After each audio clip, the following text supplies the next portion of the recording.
friends too.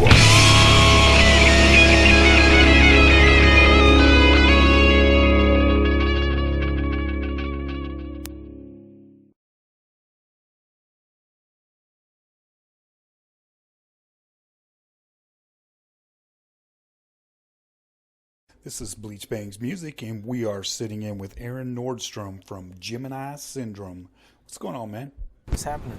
You know, just living the dream with you. That's right. That's right. So, you guys have a new album coming out. Correct. I got mixed dates on that. It seemed like it was coming out like really soon, and then it was the first of the year.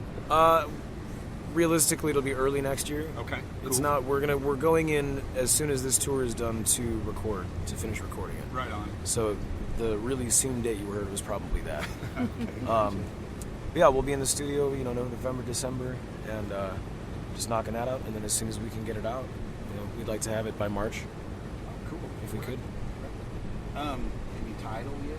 I think we're going to call it Memento Mori, which means remember we die. Right. Oh, awesome. That's cool. That's cool. Are you going to be playing any songs from it tonight? We'll have a couple new songs. Yeah. Awesome. For sure. Not too much, but a little bit. Yeah, just to just start give us kinda, a little sample. Yeah, a little sample, start getting the reaction from people on the new stuff. So Good deal. Awesome. Good deal. You've had the pleasure of playing with some really awesome, influential bands. Certainly. Has anybody ever left you starstruck? Not necessarily. It's definitely like it's just an honor to play with a lot of these dudes, Right on. I don't get so much starstruck anymore. I think at the end of the day, they're just people, Yeah. and they've become my friends over the years. So See, that's really cool because that's kind of like we did an interview with Mushroom Head. yeah, Best guys ever. Yeah. They are just so awesome, so down to earth, and just love their fans. So yeah, and that's one of the groups that we've toured with that has become friends that I keep in touch with over time. And then people like them, like the Five Finger Death Punch guys. Yeah. David Draymond with Device was really good to me. I keep in touch with him. They've all just they're my peers, I guess. So, but at the end of the day, they're people too. Yeah. So very good people. So. I haven't noticed that as much. It seems like 15, 20 years ago, the egos were just out of control. Uh-huh. And some of the bands were really unapproachable. It's like every band that we've interviewed or came in contact with are just the best people and just happy to talk to you. Sure. And understand where it all comes from. Sure. I mean, if you don't have the fans coming there and supporting you, I've been really let down by some bands and stuff when the ego just really gets away from it, and it's just a letdown when you finally get to meet them and they just kind of blow you off. So I think that's going to exist, just in people in general. That attitude's going to be there, but you're going to have the opposite of it too. that's true. I think a lot of those, talking 15, 20 years ago, that was kind of the image that was surrounding, I guess the rock star. Yeah. Was that it was supposed to be over the top and flashy and ego driven. There's guys out there, I'm sure, that are like that nowadays. Yeah. But for the most part, you got the other end of the spectrum too. The first example that always comes to mind is like Dimebag Darrell. Man, was always just the dude to hang out, and talk to everybody, and that was back in the day. So, it's just people. Exactly. People are people. So you're gonna have all sorts of different characters. That's true too. If your family had to describe Gemini Syndrome to someone who has never heard them, how would they describe it? My family. Your family, though. That's a great question. I suppose my mom would say it's something that even she likes. Really? Yeah. That's too cool. Yeah, my mom likes her stuff. That's awesome. I think it's accessible to a broad audience. It's definitely heavy. Yeah. She would probably also say I could do without the screaming, but for the most part, it's accessible, man, to just about every audience. So That's awesome. that's what we're going for. We Well, want that music to be enjoyable to anybody. Yeah. There's a nice mixture there. I like the mixture between the singing and the screaming I do and too. I love it. perfect balance of it. And we do that because we enjoy it. I Yeah. enjoy heavy music for sure, but Yeah. that's not all I listen to. It's not all I've been influenced by. So I want to be able to express all that. Yeah, that's awesome. How does your songwriting evolve in the band? It becomes smoother and more cohesive as time goes on. Mhm. We've been a unit now for 6 years. Right. and spent the vast majority of that time together. So, you know, Start out with a jam, you know, just goofing off and just it's like hold on to that one. Not so much that. We're a little more methodical with it. Usually somebody will come with either, you know, a riff or two or an outline even of a song. And then we'll just kind of craft it from there. How did you come in contact with Chris Babbitt? Mutual friends. Okay, cool. Because we had seen you guys at Rocklahoma, and first time actually the only time, besides tonight, that I'm going to be able to see it, and it was just awesome. And he was actually there with Adelita's Way, so I was like, well, that was awesome. We get to see both of them again tonight. So good stuff. Yeah, he had been recommended by a friend of ours. We were looking for, you know, a touring guitar player for this run, and we reached out to him, you know, shortly before the tour. And he was into it. He was able to do it. So here we are. Good deal. He's a good guy. He sure is. You guys definitely have a strong following. Your fans are, wow. I mean, because when we were at Rocklahoma that year, we were in the media tent, and we had made sure we were watching the clock so that we could get out and catch your show. And I think the media tent damn near cleared out when you guys played, like, because everybody wanted to go see. And just hearing the fans and the way the fans were responding, and I mean, all weekend it's really awesome when a band can get those kind of fans that just are so diehard. You know, it's great. They make it worth it because they're as passionate and sometimes more passionate than we are, and that reminds me of that. You know what I mean? It reminds me why we do this, and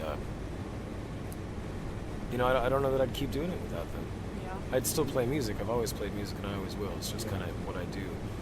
But the amount of sincerity that those guys have, that their fans have for what we do, man, it's just like insanely overwhelming sometimes. It is. You know, it's very cool to see, and it tells me that we're doing something right. Oh yeah. You know, and that the message is getting across. So. Have you always done? I know you played in OTEP, right? Correct. Have you always? I saw something that said you've been playing playing music since you were about 3 or 4 years old. Yep. Have you always been a vocalist, or was that something that came along later? Yeah, I've been singing my whole life. Okay. I've sang in other bands. I always played guitar though. Yeah, I played a handful of instruments, and you know, just what I've done since I was a kid. So. Was your family musical? Yeah, my mom's a singer, so okay, she cool. definitely. I don't want to say she pushed me into it. I very much gravitated to it on my own. Yeah. But she was, you know, my number one supporter my whole life of it. Awesome. So. That's awesome to hear. What's one of the craziest things that's happened to you on the road? If you can divulge that Yeah. information. Yeah. No names, please. Sure. You know, I always try. I meant to have like this mental note of the crazy things that happen to us, and I always forget on the spot.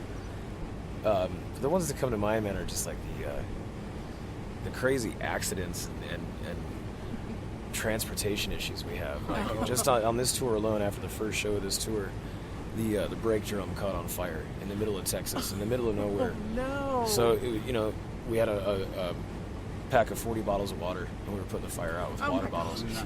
And if we hadn't had that, we would have watched our trailer go up in flames and lose all our gear. So it's, I mean, when it comes to like crazy stories, that's the reality of touring. Is that you just never know, man. You never know what your vehicle's going to do or what your trailer's going to do. That always seems to be the band's worst enemy is their transportation. Because you're literally driving your vehicle into the ground. You know? Yeah. Literally, I mean, hundreds and thousands of miles over time, just night after night, and it takes its toll. I know there's some crazy stories, and I know I'm just not thinking of them right now. But That's all good. So, what type of advice would you give to an aspiring musician trying to break into the music business? Do you feel that it's harder now than it was 15 years ago? yes and no. I don't know. I can't say it's harder. It's easier to get noticed at this point because information and technology gives everybody a voice. That's true, yeah. The negative to that is that everybody has a voice, so you have to stick out. But at the same time, I think you always had to stick out. You always had to have something. Otherwise, you're just a flash in the pan. Yeah. So I don't know that it's harder or easier. But I mean, as far as advice, first and foremost, get good at what you do. You know, get good at being a musician. I think that's the most important part to being a musician. is to get good at your job. Yeah. And then after that, don't be a dick. Right. You know, because you That's never a good know. one. You never know who you're talking to. Your attitude Yeah. and your professionalism will take you far in this industry. No matter who you're dealing with, whether it's like if you're on an arena tour, you're playing tiny little. My daughter, she was like in love with Chris Babbitt, so she's probably Yes. going, is Chris She's there? not in town. She really wanted to come tonight because she's the one that first introduced us to you guys. Right And on. said, you guys got to check Uh-huh. this band out. Yes. She's not in town tonight, so she's upset that she's not here. Did she ever get to meet him when you were out there? I don't know. Her boyfriend played in Anti-Mortem, and I guess you guys played a little bit together. He's like, A lot of bands. yeah, he's like, Yeah. yeah, I don't know. But yeah, she has been in love with Chris Babbitt since he was in Taking Dawn. So that's probably what she's asking. So anyway, well, thank you very much. Absolutely. Kind of want to keep it short and sweet. And do you have anything you want to throw out there? Really, man, just keep your eyes for the record. It's coming soon. Oh, absolutely. We're excited, man. We're excited to move forward and start the next chapter. And right now, the Lux CD can be found. I mean, you can get it on iTunes, Amazon, all that stuff. Yeah. Okay. Will any pre-orders or anything for the new one, maybe, or I'm sure there will be Okay, when we get awesome. closer to that time. just keep an eye out on your Facebook page and stuff? Yep. Facebook page, the website. You know, keep everything as up to date as we can. So, We'll keep posting what we can, what updates that we see to get out to people who pay attention to what we do as well, to try to Yeah. get the word out. people helping people. Yes, That's right. exactly. We got to That's keep what the it's music all out about. there. That's it. What it is all about. All right. Well, thank you very much, Aaron. Thank you. Pleasure meeting you. Likewise.